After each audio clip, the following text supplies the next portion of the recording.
Good morning, students. This session is for class 11th geography. Fine. We have completed our one chapter in the first book, India Physical Environment. Fine. We have two books here of geography. इसमें से हम ये एक जो book है उसका एक chapter पूरा कर चुके हैं, India location.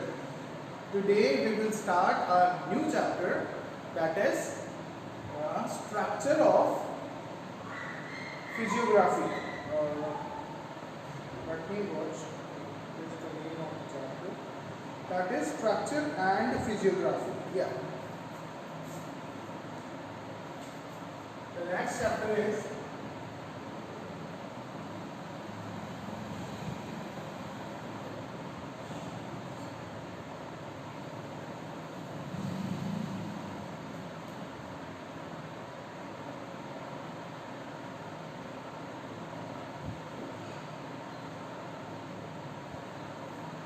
is the second chapter of your book.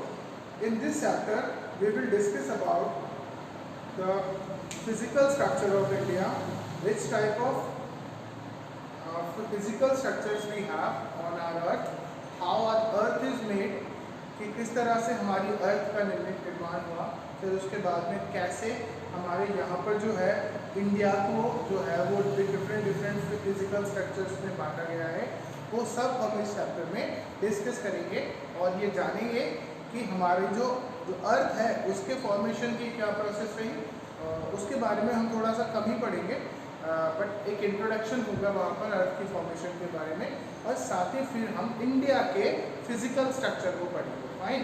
सो यहाँ पर आपको जो है मैप वर्क बहुत काम आने वाला है. फाइन. तो let's start the chapter structure and physiography. Fine. आज मेरे पास चैप्टर का प्रिंट आउट नहीं है, that's why I am studying you from my another mobile phone. Fine. As I told you earlier, all the topics and chapters are available on the internet, on the Google. So if you don't have book, if you are not carrying book, so you can download your chapters from the Google. Fine. So I did the same thing. I downloaded this chapter, structure and physiography, and I am teaching you from the same one. Right. So let's start the chapter. Do you know that our earth also has a history?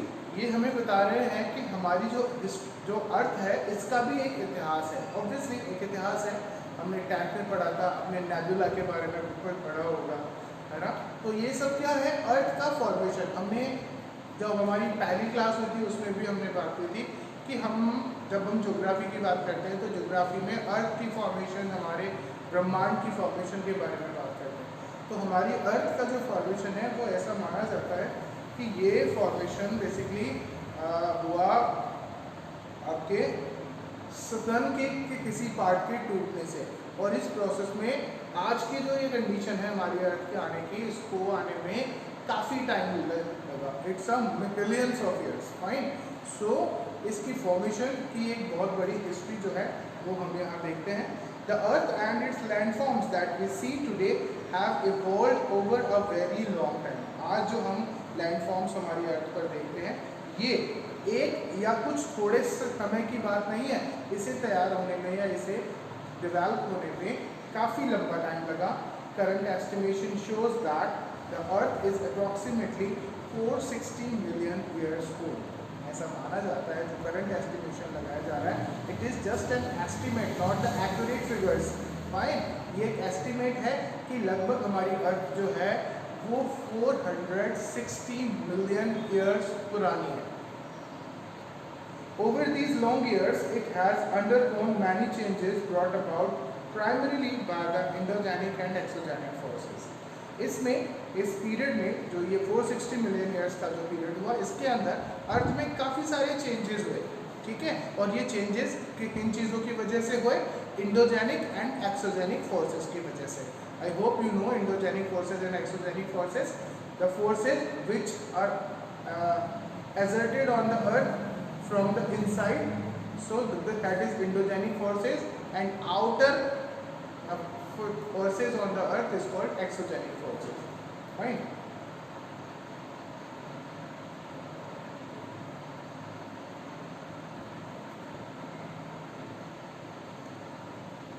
So it has undergone many changes brought about primarily by the endogenic and exogenic forces. These forces have played a significant role in giving shape to various surface and subsurface features of Earth. और इन्हीं सब forces की वजह से क्या हुआ, हमारी अर्थ पर जो डिफरेंट टाइप के जो ये सरफेसेस हैं वो डेवलप हुए. You have already studied about the plate tectonics and the movement of the Earth's plate in the book Fundamental of the Physical Geography.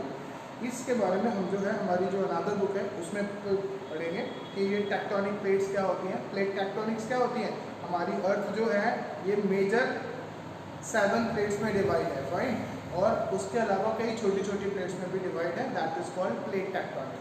Tectonic plates उनको कहते हैं, तो उनके बारे में हम वहाँ पर पढ़ेंगे.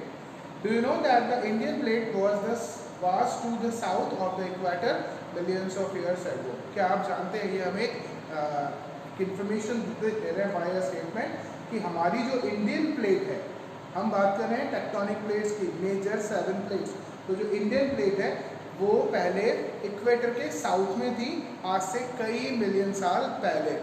Do you also know that it was much larger in size and the Australian plate was a part of it. ये साइज में बहुत बड़ी थी, और जो ऑस्ट्रेलिया की प्लेट है यानी अलग से जो ऑस्ट्रेलिया कॉन्टिनेंट है वो पहले इसी का ही हिस्सा था, इंडियन प्लेट का. बट इसके अंदर जो ये सारे इंडोजेनिक और एक्सोजेनिक फोर्सेस जो हुए उसके कारण ये जो पार्ट है ये इसमें से ब्रेक डाउन हो गया, टूट गया, और टूट कर ये अलग से एक पार्ट हो गया. Over millions of years ago, this plate broke into many parts and the Australian plate moved towards the southeastern direction. और ये जो ऑस्ट्रेलियन प्लेट है जो इससे टूट कर कहाँ चली गई, साउथ ईस्टर्न डायरेक्शन में चली गई. And the Indian plate to the north. Indian plate north में चली गई और जो ऑस्ट्रेलियन प्लेट है ये नॉर्थ ईस्टर्न साइड में मूव हो गई. Can you map the different phases in the movement of the Indian plate? This northward movement of the Indian plate is still continuing and it has significant consequences on the physical environment of the Indian subcontinent. और अभी तक भी इस Indian plate का north में move होना continue है, और इसी के कारण हमारे यहाँ का जो इन्वायरमेंट है उसमें काफ़ी सारे सिग्निफिकेंट चेंजेस हमें देखने को मिलते हैं. Can you name some important consequences of the northward movement of the Indian plate? It is primarily through the interplay of these endogenic and exogenic forces and lateral movements of the plate that the present geological structure and geomorphologic processes active in the Indian subcontinent came into existence. तो इसके consequences क्या हुए, ये यहाँ पर ऊपर इन्होंने question पूछा था, can you name some important consequences. Consequences का मतलब होता है रिजल्ट, क्या परिणाम हुए of the northward movement of the Indian plate. जब इंडियन प्लेट नॉर्थवर्ड मूवमेंट हुई तो उसके क्या परिणाम रहे, तो वो परिणाम क्या है यहाँ पर ये कह रहे हैं, it is primarily through the interplay of these endogenic and exogenic forces and lateral movements of the plates that the present geological structure, आज की जो हमारी भौगोलिक स्ट्रक्चर है, एंड जो जियोमॉर्फोलॉजिकल प्रोसेसेस हैं. जियोमॉर्फोलॉजिक प्रोसेस का मतलब होता है हमारी बेसिकली जो हमारी जो हमारा धरातल है इसके बारे में स्टडी को हम जियोमॉर्फोलॉजी कहते हैं. तो उससे रिलेटेड जो प्रोसेसेस हैं वो इंडियन सबकॉन्टिनेंट में होना स्टार्ट हो गई, केम इनटू एग्जिस्टेंस.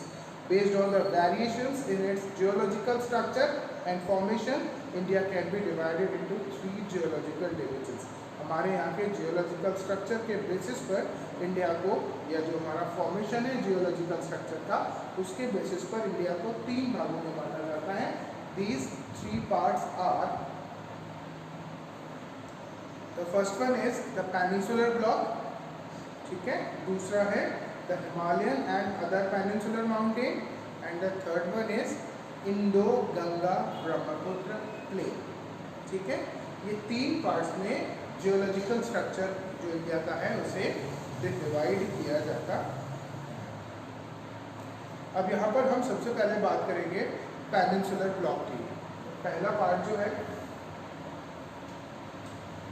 3 मुख्य ज्योग्राफिकल स्ट्रक्चर्स में आपको यहाँ पर नोट डाउन कर देता हूँ.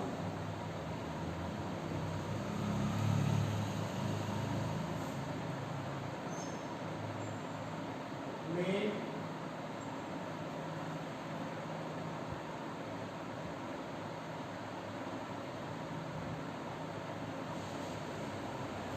geological regions of India.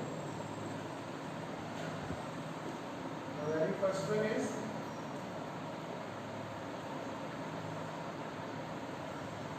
the peninsular block.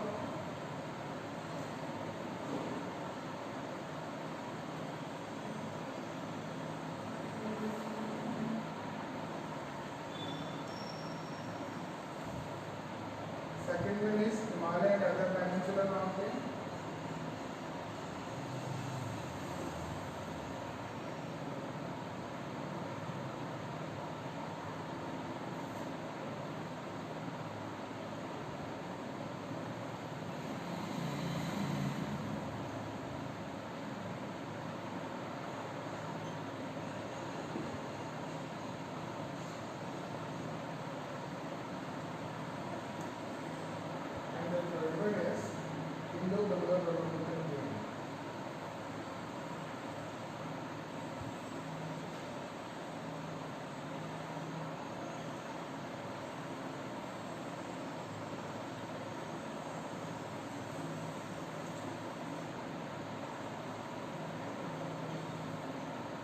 Three parts में यहाँ पर इसे डिवाइड जो है वो किया जाता है। हम सबसे पहले बात करेंगे हमारे पहले पॉइंट की, द पेनिनसुलर ब्लॉक। फाइन। अब देखिए एक इम्पॉर्टेंट बात मैं आपको यहाँ पर कहना चाहता हूँ। पेनिनसुलर ब्लॉक को अगर मैं यहाँ पर रीड करता हूँ तो मे बी आपको जो ये बातें हैं वो ओरली याद रह जाए, but the problem which be faced by you guys वो ये रहेगी कि आपको इन सभी टॉपिक्स जो इस मैप में या फिर इस चैप्टर में आने वाले हैं वो आपको उसकी जो लोकेशंस है वो क्लियर नहीं होगी आपके मैप पर। सो और एक और प्रॉब्लम जो है वो ये कि यहाँ पर जो वीडियो क्वालिटीज़ हैं वो शायद उतनी इम्प्रूव्ड नहीं है, जिसकी वजह से अगर मैं आपको यहाँ ऑनलाइन अगर मैप ना कर पाऊँगा तो वो आपको अच्छे से क्लियर होगा।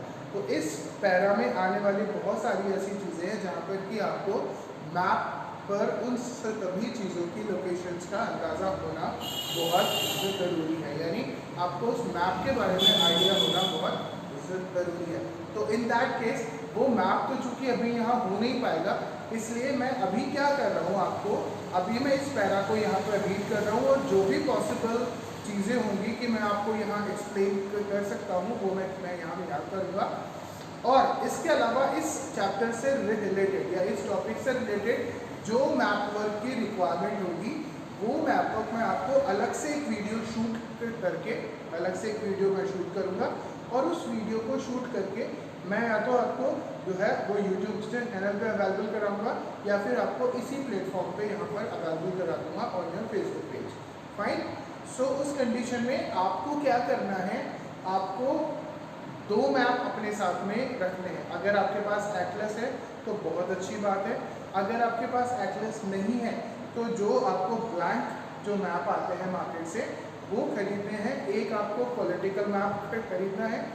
आप कोशिश कीजिए कि आप पूरा का पूरा जो बंच है मैप का वही ले लें, क्योंकि आपको ये फ्यूचर में काम आने वाला है। ठीक है, तो आपको क्या करना है, एक आपको पॉलिटिकल मैप का बंच लेना है इंडिया का, दूसरा आपको इंडिया का फिजिकल मैप का जो बंच है वो लेना है। ठीक है, इसमें फ़ायदा क्या होगा, बेनिफिट क्या होगा। सबसे पहले हम इंडिया के पॉलिटिकल मैप को स्टडी करेंगे ताकि हमें ये पता चल जाएगा कि कौन से प्लेस पर कौन से स्टेट का लोकेशन है, इंडिया के नक्शे में कौन सा स्टेट कहाँ पर लोकेट होता है। ठीक है, और इसके बाद जब हमें ये मैप क्लियर हो जाएगा तब हम बात करेंगे हमारे इंडिया के फिजिकल मैप की, बिकॉज इस चैप्टर में whenever we will talk about the peninsular block और अदर टॉपिक्स उसमें हमें फिजिकल मैप ऑफ इंडिया की रिक्वायरमेंट होगी। ठीक है, तो आपके पास में मैं मोस्ट प्रोबेबली आज ही मैं आपको वो वीडियो शूट करके और आपको इसमें जो है आपकी साइट आपके इस आईडी पर फेसबुक पेज पर या फिर और फेसबुक पेज पर भी और मेरा जो चैनल है उस पर भी मैं आपको ये वीडियो डाल दूँगा। तो आप चाहे तो यहाँ देख सकते हैं या आप उसे वहाँ जाकर देख सकते हैं। तो वहाँ से आपको क्या होगा, ये सारी लोकेशंस जिनके बारे में ये चैप्टर यहाँ बात कर रहा है वो सब आपको क्लियर हो जाएंगी ऑन द मैप। और तब आपको ये पैरा समझना बहुत ही आसान होगा। अदरवाइज अभी आपके लिए क्या होगा, अगर ये मैप आपको क्लियर नहीं होगा तो आपको ये सारी चीज़ें जो है मेमोराइज करनी पड़ेगी और आप केवल उनको एज ए टेस्ट एग्जाम के टाइम पर आप उन्हें वहाँ प्रैक्टिस कर देंगे। मैप आपको क्लियर नहीं हो पाएगा कि उनकी सबकी एग्जैक्ट लोकेशंस क्या हैं, ठीक है। तो मैं आपको ये मैप जो है यहाँ पर मैं करवाने वाला हूँ, बट वो कब, इसके लिए मैं आपको एक सेपरेट वीडियो जो कि अच्छे से क्लियर वीडियो होगा वो मैं आपको यहाँ पर जो है वो शूट करके और आपको इस मैप को मैं समझाऊँगा। आफ्टर दैट मैं आपको इसी सेम पेज पर मैं आपको उसे, जैसे मैंने बाकी चैप्टर आपको नहीं किए, 12th क्लास को मैंने जो है वो सारे चैप्टर्स के जो मेरे प्रीवियस वीडियोज़ हैं वो मैंने वहाँ पर लिंक शेयर किए थे, उसी तरह से इस चैप्टर का लिंक भी मैं आपको इस पेज पे जो मेरा यूट्यूब चैनल है उसका शेयर करूँगा, तो वहाँ से आप उस वीडियो को वॉच कर सकते हैं, ठीक है। तो ये काम हम करेंगे, बट अभी के लिए हमारे पास जो चीज़ है वो ये कि हम इस चैप्टर को यहाँ पर कंटिन्यू कर रहे हैं। तो अभी आप तो जो इसमें से समझ में आता है वो आप यहाँ से समझिएगा। मैप होने के बाद आपको वो सारी चीज़ें जो है यहाँ पर क्लियर हो जाएंगी, ठीक है। तो हम अब वापस से चलते हैं चैप्टर पे। वैसे होना ये चाहिए था कि पहले मैप क्लियर होना चाहिए था, बाद में ये चीज़ें, बट ये चीज़ पॉसिबल नहीं थी बिकॉज अभी मेरे पास प्रेजेंट में मेरे पास भी मैप अवेलेबल नहीं है। तो I will by the map also, और उसके बाद मैं आपको ये चीज़ें अच्छे से क्लियर कर पाऊँगा ऑन द मैप। और मेन चीज़ ये भी है कि यहाँ पर ये विजिबिलिटी भी प्रॉपर नहीं हो पाएगी, दैट्स वाई ये एक सेपरेट वीडियो के थ्रू ही मैं आपको बताऊँगा, ओके। सो आई थिंक इसमें आपको कोई प्रॉब्लम नहीं होनी चाहिए। हाँ, ये गारंटी मैं आपको दे सकता हूँ कि आपका टॉपिक जो है वो छूटेगा नहीं, आपका टॉपिक जो है मैं छोड़ूंगा नहीं, आपको फुल सेटिस्फैक्शन जो है इस टॉपिक से रिगार्डिंग कि कौन सी लोकेशन कहाँ पर है एग्जैक्ट मैं आपको वहाँ बताऊँगा। तो कहीं से भी आपको मैप में प्रॉब्लम नहीं आने वाली है, इस बात के लिए आप अश्योर हो सकते हैं, ठीक है। So let's start the topic, the peninsular block.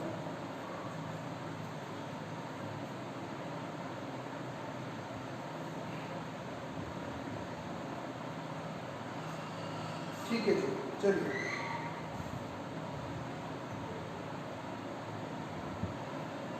सो हम पेनिनसुलर ब्लॉक की बात कर रहे हैं कि इंडिया का कौन सा पार्ट, इंडिया के नक्शे में कौन सा हिस्सा पेनिनसुलर ब्लॉक के नाम से जाना जाता है, ठीक है। So the northern boundary of the peninsular block may be taken as an irregular line running from Kutch along the western flank of the Aravalli range near Delhi and then roughly parallel to the Yamuna and the Ganga as far as the Rajmahal Hills and the Ganga Delta.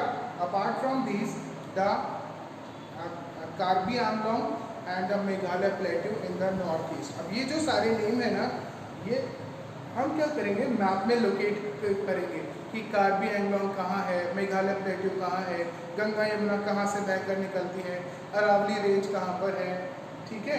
इसके अलावा जो कच्छ है वो कहाँ पर है, जो gulf of Kutch है वो कहाँ है, कि किस तरह से कहाँ होकर लोकेशन जाएगी, ये सारी चीज़ें हम यहाँ डिस्कस करेंगे, बट अभी हमें इन्हें रफली स्टडी करना है, ठीक है। सो ये कह रहे हैं कि जो हमारी नॉर्दर्न बाउंड्रीज हैं पेनिनसुलर ब्लॉक की, ये कहाँ से ली जाती हैं, irregular line running from Kutch. अब ये कच्छ कहाँ है, गुजरात में है। तो गुजरात से ये जो नॉर्दर्न ब्लॉक की, जो पेनिनसुलर ब्लॉक की जो हमारी बाउंड्री है वो स्टार्ट होती है और ये अरावली रेंज होती हुई दिल्ली, और फिर दिल्ली से यमुना और गंगा रिवर के पैरेलल होती हुई, जो दोनों रिवर्स हैं इन रिवर्स के पैरेलल होती हुई ये कहाँ जाती हैं, राजमहल हिल्स तक। और राजमहल हिल्स तक जाने के बाद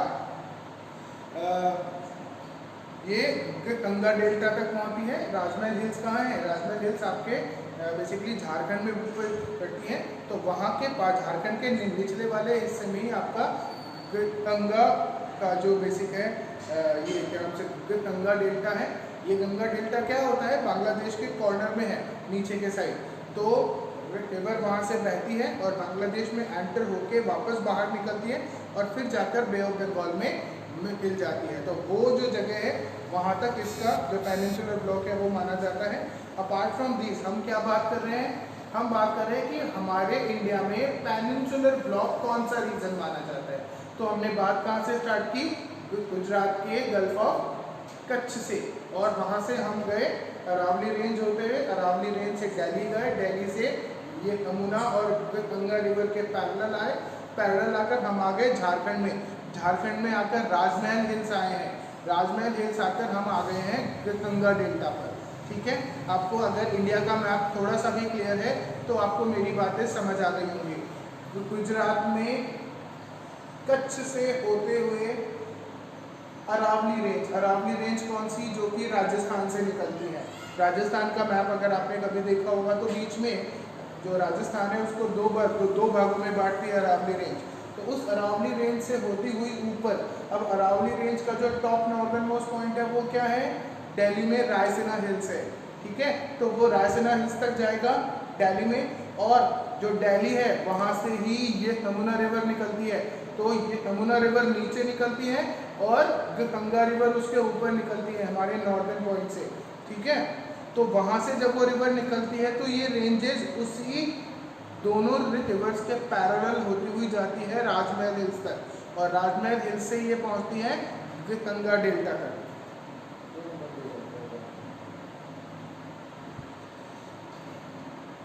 आगे चलते हैं तो हम गंगा डेल्टा तक पहुंच गए हैं। तो एक तो रीजन ये हो गया, दूसरा हम बात करेंगे apart from these the Karbi Anglong. Karbi Anglong कहाँ है, मेघालय में है, मेघालय और असम के बीच में है। ठीक है, तो कार्बी आंगलोंग से होती हुई मेघालय प्लेट्यू, जो कि मेघालय में है। मेघालय में 4 प्लेट्यू पाए जाते हैं, एक मेघालय, एक गारो, एक खासी और एक जयंतिया। आपने इनके नाम 9th क्लास में 10th क्लास में पढ़े होंगे। गारो प्लेट्यू, खासी प्लेट्यू और जयंतिया प्लेट्यू, और साथ ही मेघालय प्लेट्यू, ये 4 प्लेट्यू मेघालय में पाए जाते हैं। ये भी उसी पेनिनसुलर ब्लॉक का ही पार्ट है।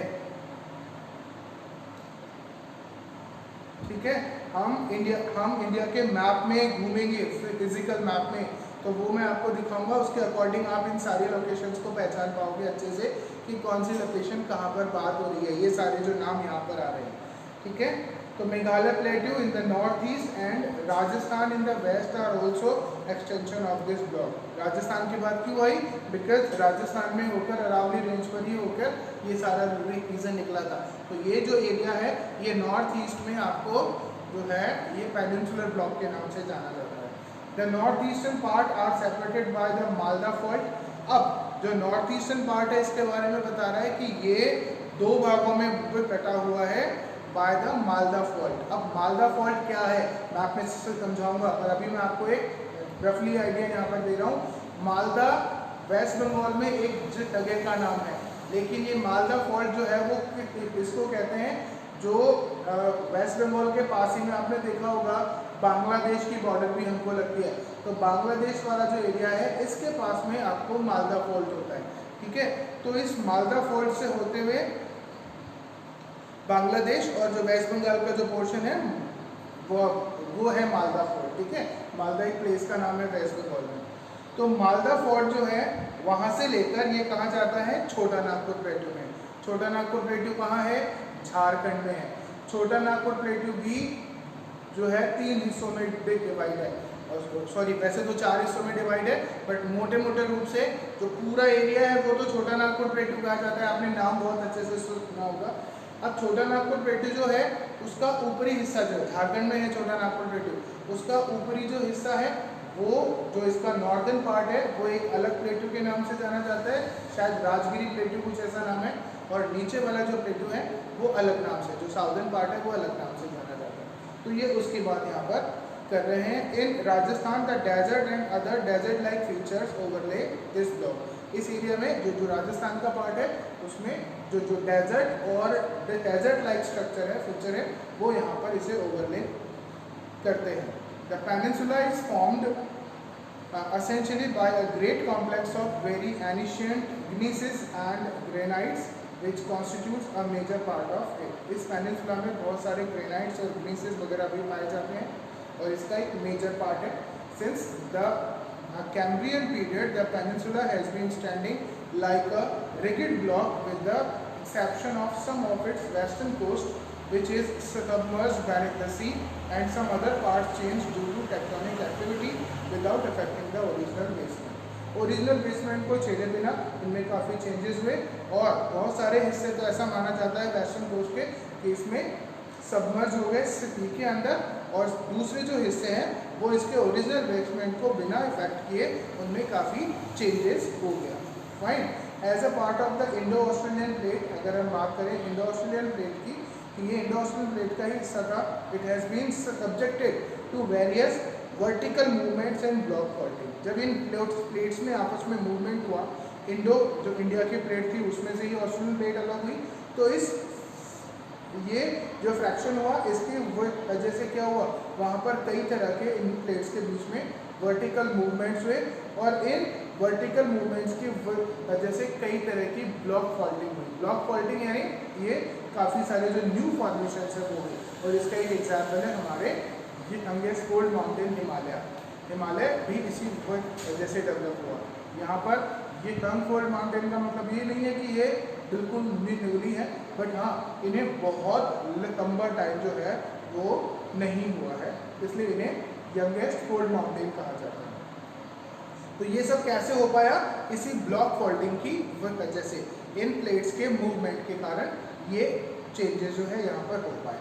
The rift valleys of the Narmada, अब ये नर्मदा रिवर कहाँ है, ये बहती है आपके सेंट्रल इंडिया में, ठीक है, सेंट्रल इंडिया का ये पार्ट है। सेंट्रल इंडिया में हम बात करें तो गुजरात के नीचे वाली जो बॉर्डर आती है वहाँ पर ये नर्मदा रिवर जो आपको निकलती है, एंड द तापी, बिल्कुल नर्मदा रिवर के नीचे ही तापी रिवर बहती है, and the Mahanadi is lies in Odisha, Odisha in the right side portion में, वहाँ पर जो है ओडिशा में ये रिवर निकलती है। तो Mahanadi and the Satpura block mountain, अब ये सतपुड़ा ब्लॉक माउंटेन कहाँ है, नर्मदा रिवर और जो तापी रिवर है इसके बीच में जो माउंटेन रेंज है उसे कहते हैं सतपुड़ा हिल्स, ठीक है। तो वहाँ पर ये पाई जाती है, ये मैं आपको मैप में क्लियर करूँगा कि कहाँ पर कौन सी हिल पाई जाती है, ये सब उसी के एग्जाम्पल है। अब ये सब क्या बता रही है कि ये उन्हीं ब्लॉक फोल्ड्स के कारण ये इस तरह की जो माउंटेन्स है या इस तरह की जो हिल्स हैं वो वहाँ पर डेवलप हुई इन प्लेट्स के मूवमेंट के कारण ही। The peninsula mostly consists of relict and residual mountains like the Aravalli Hills, the Kallamala Hills, the Javli Hills। ये सब हमारे साउथर्न पार्ट में, ये जो सदर्न इंडिया है वहाँ पर पड़ने वाली हिल्स है। We will locate all these hills in the map in our next video. The Valleykonda Hills, ये सब नाम आप ध्यान रखना, तो ये हम वहाँ पर आपको कवर करेंगे। The Valleykonda Hills and the Palkonda ranges and the Mahendragiri hills. Mahendragiri hills के बारे में आपको मैं पहले एक बार बता दूँ, दो हिल्स पाई जाती है महेंद्रगिरी हिल्स। महेंद्रगिरी हिल्स एक ओडिशा में पाई जाती है जो कि बेसिकली ईस्टर्न प्लेट्यू का ही पार्ट है। ईस्टर्न प्लेट्यू का पार्ट ओडिशा में ऊपर जो है वो महेंद्रगिरी हिल्स कहा जाता है, और एक जो दूसरा महेंद्रगिरी हिल्स है वो एक्सट्रीम बेसिकली साउथ में तमिलनाडु के पास पाया जाता है, जो कि वेस्टर्न घाट का बिल्कुल जो लास्ट मोस्ट पॉइंट है वहाँ पर है। तो ये दोनों ही महेंद्रगिरी हिल्स के नाम से जो है वो जाने जाते हैं। तो the river valleys here are shallow with low gradients. यहाँ की जो रिवर वैलीज है ये शैलो है, यानी बहुत ज़्यादा डीप नहीं है। फाइन। सो आज हमने इतना यहाँ पर पढ़ा इसके बारे में, पेनिनसुलर ब्लॉक के बारे में। इसे एक बार आप वापस से रिवाइज करेंगे। जो भी सारे नेम यहाँ पर आए हैं अलग अलग रेंजेस के, रिवर्स के, इन्हें हम मैप में डिस्कस करेंगे इन आवर नेक्स्ट वीडियो। तो मोस्ट प्रोबेबली आज ही मैं शायद आपको ये वीडियो है अपलोड कर दूँगा, तो आप लोग उस वीडियो को देखिएगा और इस चैप्टर के थ्रू जाइएगा। बट आपको क्या करना है, अपने साथ एक पॉलिटिकल और एक फिजिकल मैप साथ में रखना है। पॉलिटिकल मैप क्यों? पहले हम पॉलिटिकल मैप में सारी लोकेशन जो है स्टेट्स की वो भरेंगे ताकि हमें पता चले कि कौन सी पर्टिकुलर हिल कौन से स्टेट में पाई जाती है, ठीक है।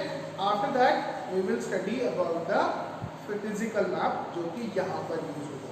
ये मैप पूरा जो होगा ये कंप्लीट ज्योग्राफी के लिए आपको जो है सफिशिएंट नहीं होगा, बट इस चैप्टर के लिए आपको जो है ये सफिशिएंट होने वाला है।